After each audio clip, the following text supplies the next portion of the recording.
तीन बार, तीन बार, तीन बार खेलने वाले हैं हम बार्सिलोना एटलेटिको मैड्रिड को 10 दिनों में। इतने हेक्टिक फिक्सर्स आ चुके हैं कि भाई तीन बार खेलना पड़ा है 10 दिन में।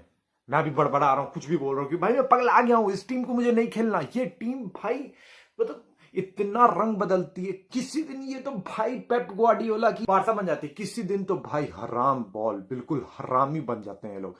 पीछे बैठ के सुट्टा फूकते हैं ये लोग स्मोकी के साथ।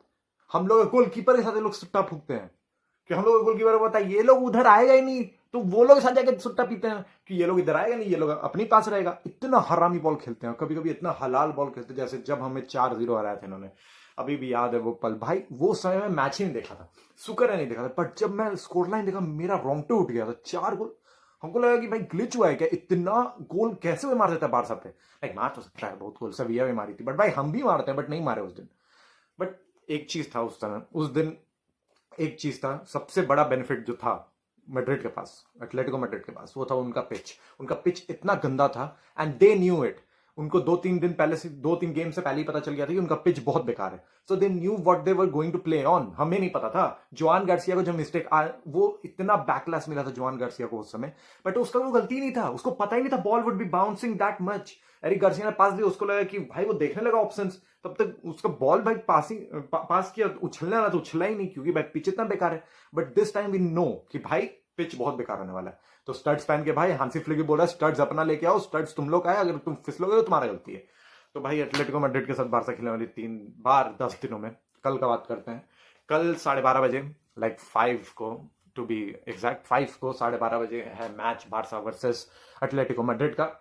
एंड ये फिक्सर बहुत ही इंपॉर्टेंट होने वाला है, 6 पॉइंटर होने वाला है ला लीगा के लिए। क्योंकि ये फिक्सर हम लोग नहीं जीते तो Real Madrid back on track आ जाएगी। और अगर हम लोग रियल मैड्रिड के साथ खुदा ना खास्ता हार जाते हैं उनके, जो हमारा एल क्लासिको होने वाला है कैंप नो पे, जो हम लोग नहीं हारने वाले क्योंकि कैंप नो का पावर अलग ही है दोस्तों। पर खुदा ना खास्ता हम लोग हार जाते तो ला लीगा गया and we have a great chance to win La Liga. But हम लोग के बहुत फिक्चर्स जो भी हैं बहुत बेकार होने वाले हैं, लाइक बहुत हार्ड है। एंड रियल मैड्रिड के थोड़े से इजी हैं। बट चलो अभी बात करते हैं हम लोग बारसा वर्सेस एटलेटिको मैड्रिड पे। तो एटलेटिको, जैसे मैं बताया, सबसे कंफ्यूजिंग टीम है पूरे वर्ल्ड में।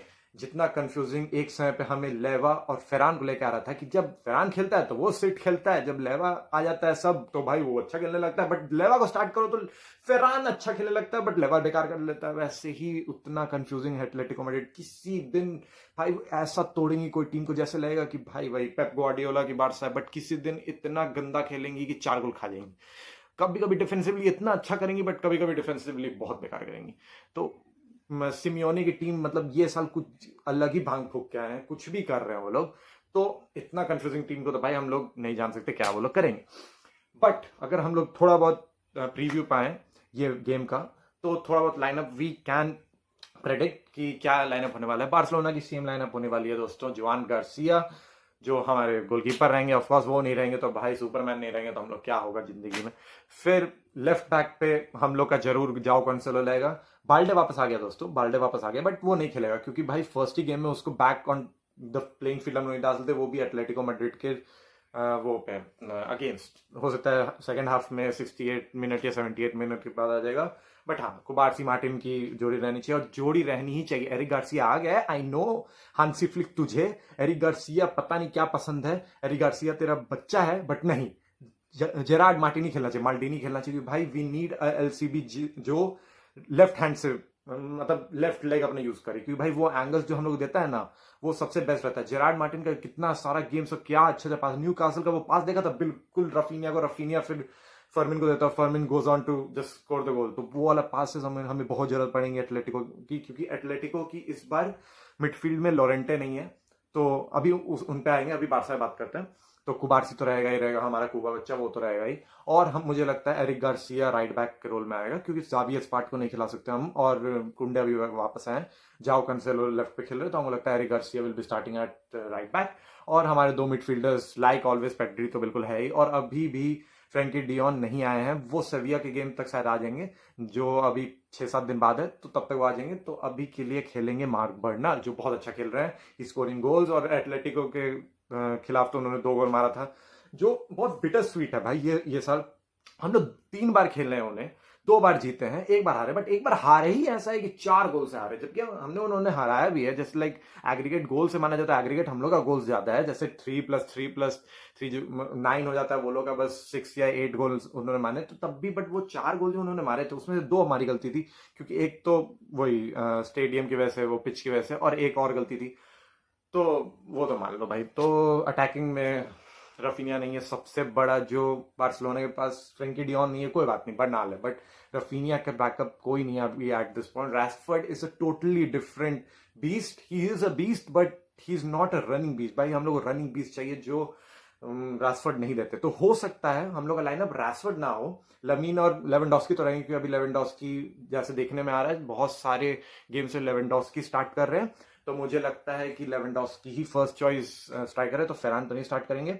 तो लेवेंडोस्की और लामिन यामाल तो सेट है, बट मुझे लगता है यहाँ पे कैम और लेफ्ट विंगर पे थोड़ा सा अंतर हो सकता है, कि फर्मिन हो सकता है लेफ्ट में खेले और ऑलमोस्ट सकता है कैम में खेले, जिससे हम लोग डायनामिज्म मिलेगा, 4 मैन बॉक्स मिडफील्ड बनेगा, जिससे हम लोग के पास कंट्रोल ज्यादा रहेगा, क्योंकि एटलेटिको मैड्रिड को कंट्रोल नहीं देने देना है, तो कंट्रोल के लिए हो सकता है। और ये भी है कि ऑल्मो और फर्मिन का डिफेंसिव कंट्रीब्यूशन बहुत अच्छा है, तो रैशफोर्ड से तो कई गुना अच्छा है, तो इसलिए ये भी हो सकता है। बट रैशफोर्ड की भी अलग अपनी है। अभी इंग्लैंड के लिए उन्होंने उरुग्वाई के खिलाफ क्या ड्रिबल मारा था, 8 में से 6 ड्रिबल्स उन्होंने मारे थे, तो हो सकता है कि Rashford is on great run, तो हो सकता है कि हांसी फ्लिक ट्रेनिंग में देखे जैसा वो करे उस हिसाब से स्टार्ट करे, जो भी हांसी फ्लिक करेंगे वो सही रहेगा। बट ये 2 फॉर्मेशन हो सकते हैं, डिफ्रेंसिएशन हो सकता है हमारे टीम में बार्सिलोना के तरीके से। और एटलेटिको मैड्रिड के तरीके से 4 लोग तो बिल्कुल खेल रहे हैं, जैसे यान ओब्लाक तो बेचारे इंजर्ड है, तो मूसो खेलेंगे, और मूसो बहुत अच्छा प्लेयर है भाई। अगर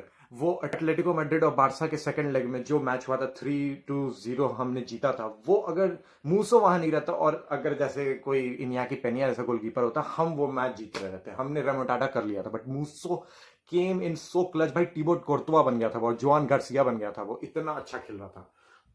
तो जोआन मूसो तो खेल रहा है, फिर उसके बाद मोलिना खेल रहा है, क्योंकि लोरेंटे अभी सस्पेंडेड है, लोरेंटे अभी सस्पेंडेड है, सो वो तो नहीं खेलेगा, तो मोलिना खेलेगा उधर। और वैसे भी लोरेंटे को अभी बाद में आएंगे, लोरेंटे को राइट बैक वैसे भी खिलाया नहीं जा रहा था, सिमियोने राइट बैक नहीं खिला रहा था लोरेंटे को। फिर 2 जो सेंटर बैक्स है वो तो ले नॉर्मांड और हैंको खेलेंगे। हैंको तो खेलते ही हैं, प्यूबिल खेलते हैं बट वो इंजर्ड है। Pubill has been a great addition to the Atletico Madrid team, जैसे हम लोग के लिए जेरार्ड मार्टिन उभर के बाहर आए, वैसे प्यूबिल बाहर आए उन लोग के लिए, बहुत अच्छा खेल रहे टू बी ऑनेस्ट। एंड रुजेरी खेलेंगे, रुजेरी उतना अच्छा नहीं खेल पाया, बट और कोई ऑप्शन भी नहीं है, तो रुजेरी खेलेंगे। रुजेरी ऑफन खेल रहे हैं एंड बहुत सारे मैचेस में खेले, तो रुजेरी खेलेंगे। एंड सिमियोने का बच्चा सिमियोनी तो खेलेगा, to be honest is a really great winger, बिल्कुल रफीनिया का याद दिलाता है, उतना आउटपुट नहीं होता, टैलेंट नहीं है, बट या ओके। एंड कोके खेल सकते हैं, एंड कोके ही खेलेंगे क्योंकि बारियोस इंजर्ड है एंड लोरेंटे भी इंजर्ड है। लोरेंटे को हमने देख रहा था, हम लोग लोरेंटे को राइट बैक नहीं देख रहे थे, लोरेंटे को हम लोग देख रहे थे मिडफील्ड में, क्योंकि मिडफील्ड में लोरेंटे जो लाता है ना, Llorente is one of the most underrated player there is. भाई वो इतना दौड़ता है, दिन भर दौड़ता रहता है, and he is so great at passes, like वो पासेस भी इतना अच्छा निकालता है ना, like line breaking passes, through balls इतना अच्छा निकालता है। तो लोरेंटे को मिडफील्ड में यूज करना था, बट वो येलो कार्ड एक्यूमुलेशन की वजह से वो अब नहीं खेलेंगे, तो वो हो गया। और बायना खेल सकते हैं, लोरेंटे का और बारियोस का क्रिएटिविटी जो लैक करेगा, क्योंकि कोके अब वो क्रिएटिविटी नहीं दे पाते, तो बायना का हो सकता है मिडफील्ड में खेला जाए। और लुकमैन, जैसे लुकमैन और अल्वारेज और ग्रीजमैन, ये 3 तो, जैसे लुकमैन तो राइट मिडफील्डर, राइट या राइट मिडफील्डर, वो तो खेलते ही खेलते हैं, बट ग्रीजमैन और अल्वारेज अभी अपफ्रंट 2 स्ट्राइकर्स के जैसे खेल ही रहे। तो ये हो गई दोनों टीम की जो भी लाइनअप्स थी, ये हो गई है। एंड जो जो लोग एब्सेंट है वो मैंने बता दिया, लोरेंटे, कार्दोसो, बारियोस, प्यूबिल, मेंडोजा और डियानो ब्लैक एटलेटिको के लिए, और बारसा के लिए रफीनिया, बाल्डे, कुंडे, फ्रेंकी और एरिक, जिसमें से बाल्डे, कुंडे, एरिक अभी आ चुके हैं, एंड क्रिस्टियनसन तो है ही, वो तो छोड़ ही दो, वो आ चुके हैं तीनों, बट वो तीनों मोस्ट प्रोबेबली नहीं खेलेंगे, क्योंकि वो अभी आए हैं, कल परसों ही ट्रेनिंग उन्होंने स्टार्ट की, 2-3 भी ट्रेनिंग नहीं हो पाए, तो हमको नहीं लगता वो खेलेंगे, तो उनको इंजर्डी मानिए। तो ये गेम होने वाला है बहुत ही मस्त। एटलेटिको खेलेगी full on attacking, because they know कि बैक बैठने के बाद बारसा कभी ना कभी मारेगी। बारसा के पास इतना क्वालिटी है कि अगर तुम जितना भी बैठ लो, कभी ना कभी तुम फटो, कभी ना कभी तुम खुलोगे और बारसा 1-2 गोल मार देगी, जिससे तुम एग्रीगेट पे डाउन हो जाओगे। और एग्रीगेट पे क्या है, तो ला लीगा है, इस पे तुम डाउन हो जाओगे, तुम पॉइंट्स खो दोगे। तो they are gonna go all attacking, मुझे लगता है। और वैसा भी है कि एटलेटिको जब अटैकिंग और अच्छा फुटबॉल खेलती है ना, वो बिल्कुल बैलेंस्ड खेलती है, लाइक बायर्न, लाइक पीएसजी। क्योंकि भाई उनका हमेशा डिफेंस बिल्कुल सॉलिड रहता है, और उनका जो 1-2 पासेस रहता है ना, लाइक थर्ड मैन रन्स में जो वो थ्रू बॉल्स निकालते हैं, वो बारसा के खिलाफ इतना लीथल है ना। क्योंकि भाई थर्ड मैन रन्स तो हम लोग हमारे फील्डर्स बिल्कुल भी, हमारे पास वैसे मिडफील्डर्स ही नहीं है, हमारे पास creative and technically beautiful footballers हैं, like Pedri, Bernal, Frenkie. But हम लोग के पास वो थर्ड मैन का रन चेस करने के लिए जैसे Caicedo type, Declan Rice type player नहीं है। तो वो थर्ड मैन रन बहुत ही हम लोग को हर्ट करने वाले हैं, और इसीलिए एटलेटिको हम पे गोल मारती है बहुत ज्यादा, क्योंकि वो सेकंड बॉल्स और थर्ड मैन रन और वो सब पे बहुत खेलते हैं, और उसी सब पे हम लोग बहुत ज्यादा वीक है। और यही सब चीज हमने second leg of Copa del Rey में बहुत अच्छा किया था। सेकंड बॉल्स तो हमने एक भी एटलेटिको मैड्रिड के पास नहीं जाने दिए थे, वो सबसे बेस्ट चीज था। तो वैसे ही हमें खेलना होगा, एंड बहुत एग्रेशन के साथ खेलना पड़ेगा, बहुत इंटेंसिटी चाहिए इस मैच में। इसलिए मैं थोड़ा सा क्या बहुत ज्यादा नर्वस हूँ लेफ्ट फ्लैंक को लेके, बिकॉज ऑफ रैशफोर्ड। कि भाई वो क्या करेगा क्या नहीं करेगा मुझे नहीं पता, क्योंकि रैशफोर्ड बहुत ही कॉन्फिडेंस बेस्ड गाय है। अगर उसका कॉन्फिडेंस हाई रहेगा एंड उसका मोटिवेशन हाई रहेगा तो वो पीछे आके दौड़ेगा कुत्ता ऐसा, बट वो नहीं, अगर उसके पास नहीं रहेगा तो नहीं दौड़ेगा। और ये एक और चीज है कि जो मोलिना और सिमियोने वाला साइड है, ठीक है, जो लमीन यमाल का साइड है, उस साइड से नहीं, आई एम सॉरी, जो रैशफोर्ड वाला साइड है, वो रैशफोर्ड वाला साइड रैशफोर्ड को करना ही करना है, क्योंकि सिमियोने वाला साइड इतना खुलेगा। क्योंकि हम लोग के पास जाओ कैंसेलो है, जाओ कैंसेलो तो भाई डिफेंसिवली इतना बेकार है, और दोनों मोलिना भी बहुत अच्छा अटैकिंग फुल बैक है, एंड सिमियोने तो भाई हाफ विंग बैक ही है, वो पीछे भी जाएगा आगे भी जाएगा। तो वो वाला फ्लैंक पे हमें बहुत ज्यादा डिफेंसिव एफर्ट चाहिए, जो रैशफोर्ड कास्ट कर दे, बट मुझे नहीं लगता कर पाएगा। तो इसलिए हमें बहुत ज्यादा अपने लेफ्ट हैंड साइड से बहुत ज्यादा अटैक्स आने वाले, तो हमें बहुत ज्यादा वहां ध्यान रखना पड़ेगा, एंड वही सबसे ज्यादा डेंजर एरिया। और हम लोग जहां से गेम बना सकते हैं वो है हमारी midfield.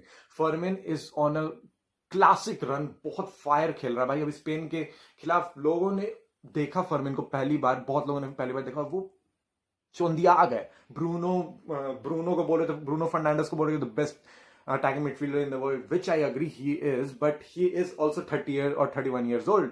Fermin Lopez is having his best season yet, and इस सेकंड सीजन और third season eight top flight, और इतना अच्छा खेल रहा है बंदा, तो उसके लिए भी क्रेडिट मिलना चाहिए।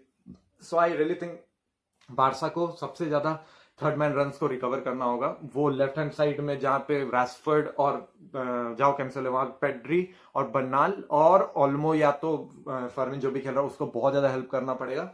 And attackingly I don't have any things to say, because attackingly हम लोग के पास ऐसे प्लेयर्स है जो कुछ भी कर सकते हैं। एक सेकंड में हम लोग वो एक पास ढूंढ देंगे, गोल हो जाएगा, वो उससे हमको मतलब नहीं है। एंड लेवेंडोस्की का बहुत अच्छा रोल रहने वाला है। ये गेम बताएगा लेवेंडोस्की कितना इफेक्टिव है अभी भी इन 2026, कितना इफेक्टिव है ये हमें बता देगा। एंड लेटर स्टेजेस में हम क्या करने वाले लेवेंडोस्की के साथ, क्योंकि फेरान भी स्पेन के लिए बहुत अच्छा खेल रहा था, टू बी ऑनेस्ट बहुत अच्छा खेल रहा था। तो मुझे बस ये चाहिए कि मेरे दोनों स्ट्राइकर से तो कोई एक भी स्ट्राइकर बहुत अच्छा खेलने लगे, तो मुझे चाहिए कि बस ये गेम बहुत अच्छा निकाल ले। And every single players should be aware कि भाई बहुत बेकार पिच होने वाला है, तो पिच के लिए हमेशा रेडी रहना है कि भाई कुछ भी हो सकता है, तो अच्छा से खेलें।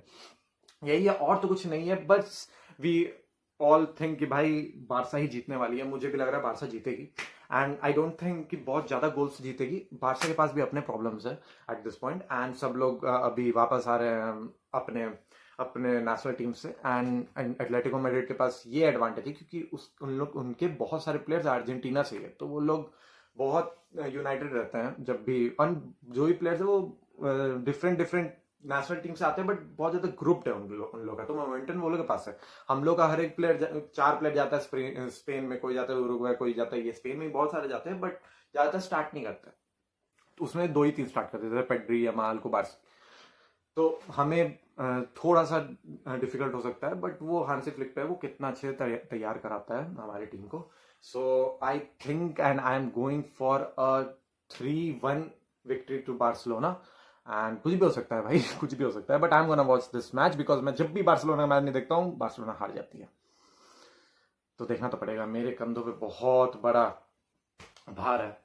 और जैसे हम लोग के लिए सबसे बेस्ट प्लेयर्स हो सकते हैं Lamine Yamal, Pedri, everyone knows, but जो प्लेयर बहुत अच्छा हो सकता है एटलेटिको मैड्रिड के लिए वो है लुकमैन। लुकमैन जब से जनवरी में ज्वाइन किया एटलेटिको मैड्रिड को, वो उसने बदल दिया। लाइक एक पीस एटलेटिको मैड्रिड बस मिस कर रही थी पजल को बनाने के लिए, वो था लुकमैन इन अटैकिंग वाइज। डिफेंसिवली भी अब बहुत खुल रहे हैं वो। टॉटनहम से जब हार रहे हैं, टॉटनहम से तुम 3 गोल खा रहे हो, तब तो भाई गए गुजरल है तुम्हारा डिफेंस। क्योंकि अभी डिफेंस अभी हैंग को लेनॉर्मांड ये सब और रुजेरी भी उतना अच्छा नहीं खेल रहे टू बी ऑनेस्ट, जितना उसको बोला जा रहा है बहुत अच्छा हाइप दिया जा रहा है। बट नहीं, मोलिना तो भाई उतना अटैकिंग है, डिफेंसिव है नहीं। लोरेंटा में इंजर्ड ही रह रहे हैं, तो इसलिए मुझे नहीं लगता कि उतना डिफेंसिवली अच्छा कर पाएंगे। ये गेम होने वाला है कौन ज्यादा गोल मारेगा, यही मुझे लग रहा है। और दोनों ही गोलकीपर्स बहुत टेस्ट होने वाले हैं and Joan Garcia will come on top. So ये था प्री मैच एनालिसिस हमारे एटलेटिको मैड्रिड वर्सेस बार्सिलोना का, and we hope that Barcelona wins. विस्कल बार्सा, विस्कल कैटलोनिया।